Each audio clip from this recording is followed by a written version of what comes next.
विकसित देशों की श्रेणी में डालने का काम करेगा।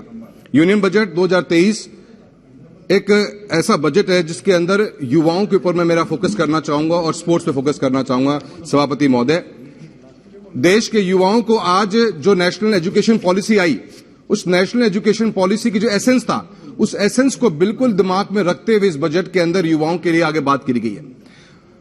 सभापति महोदय, मैं राजस्थान से आता हूं और राजस्थान एक ऐसा प्रदेश है जिसके अंदर जिस विजन के बारे में आज कांग्रेस सरकार और कांग्रेस की जो हमारी सरकार राजस्थान में बैठी हुई है, जिस तरीके का पिछले 4 साल में राजस्थान के अंदर एक माहौल बना हुआ है।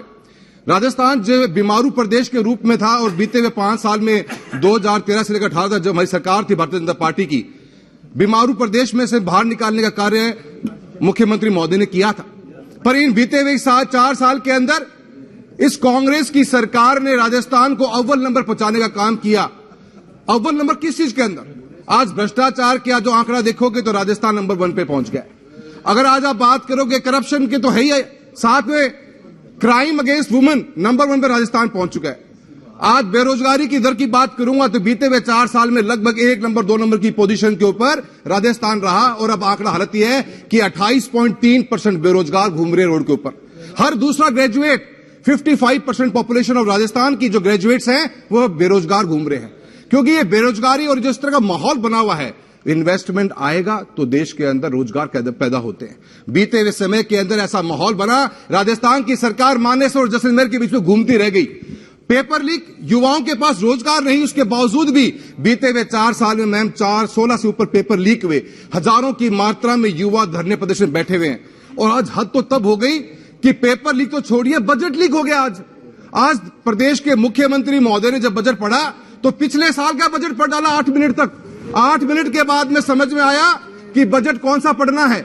ये हालत इस प्रदेश के अंदर राजस्थान की कांग्रेस सरकार की है और वो युवाओं के बारे में बात करती है। युवाओं के बारे में बात करनी पड़ेगी तो विजन देना पड़ेगा। हम अमृतकाल की बात कर रहे हैं और अमृतकाल का मतलब है कि अमृत पीढ़ी को साथ लेकर चलेंगे और ये बजट उसका जीता जागता एक सबूत बनकर दिखता है मेरे को। मैं सभापति महोदय, बजट के अंदर युवाओं को लेकर, अमृत पीढ़ी को लेकर जो प्रोग्राम्स लॉन्च किए गए हैं वो यूथ सेंट्रिक है। सप्तऋषि गाइड प्रोग्राम है टूरिज्म के लिए। टूरिज्म को 50 सेंटर्स हम बनाने की बात कर रहे हैं। 50 सेंटर्स के साथ साथ ही युवाओं को रोजगार मिलेगा, गाइड के रूप में मिलेगा, सिक्योरिटी एजेंसी के रूप में मिलेगा। स्टार्टअप इंडिया एक इतना शानदार प्रोग्राम रहा। आज 90,000 से ऊपर हमारे स्टार्टअप प्रोग्राम्स इंडिया में कंपनियां चल रही हैं। 100 से ऊपर यूनिकॉर्न्स हैं और उसी को आगे एक्सटेंशन एग्रीकल्चर सेक्टर में भी स्टार्टअप को लॉन्च करने का कार्य किया गया है। मैं बहुत बहुत धन्यवाद देता हूं प्रधानमंत्री महोदय का। प्रधानमंत्री कौशल विकास योजना 4.0 एक डिफरेंट, एक बिल्कुल आज के लेटेस्ट जमाने के हिसाब से उसकी प्रोग्राम की लॉन्चिंग करी गई। जो industry, ma'am please 2 minutes ma'am please. Industry and ready coding होगी, 3D प्रिंटिंग के ऊपर, AI के ऊपर, रोबोटिक्स के ऊपर, सॉफ्ट स्किल्स के ऊपर और डिजिटल इंडस्ट्री डेवलपमेंट के अनुसार जो हम PMKVY 4 को लेकर आए हैं वो बहुत बड़ा हेल्प हमारे को आगे आने वाले समय के अंदर देगा।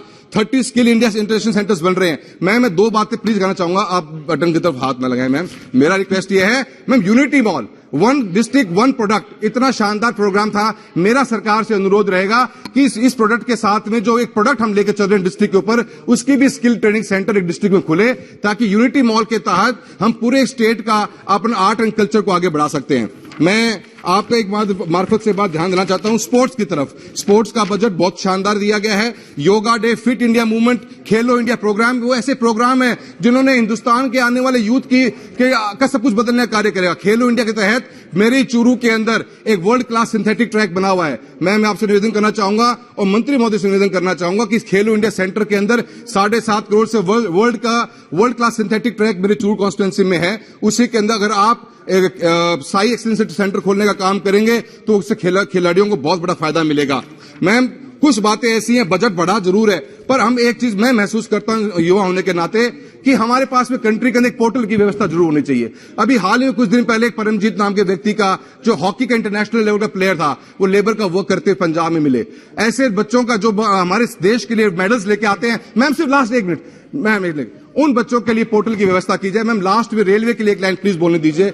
रेलवे के अंदर मैं 2200 किलोमीटर से ऊपर का किलोमीटर का ट्रैक बिछाया गया है, पर राजस्थान इससे वंचित है। पिछले 15 साल में हमारे यहाँ नए ट्रैक नहीं बिछे, क्योंकि रिटर्न ऑन इन्वेस्टमेंट हमारे यहाँ बहुत कम आती है, क्योंकि हमारे पास माल भाड़ा नहीं है। मेरा आपसे निवेदन है कि तहसील लेवल को 75 वर्ष की आजादी के बाद में तहसील लेवल को ट्रैक से जोड़ा जाए। सरदार शहर से हनुमानगढ़ रेलवे ट्रैक की बहुत बड़ी डिमांड है, सीकर नोखा की डिमांड है। मैम, इन ट्रैक्स के ऊपर रेलवे को एक ऐसा बजट राजस्थान को देना चाहिए जिनसे नई कनेक्टिविटी बने और नई ट्रेनें चल पड़े। मैं अंत में इस बजट का बहुत सपोर्ट करता हूं। बहुत बहुत धन्यवाद।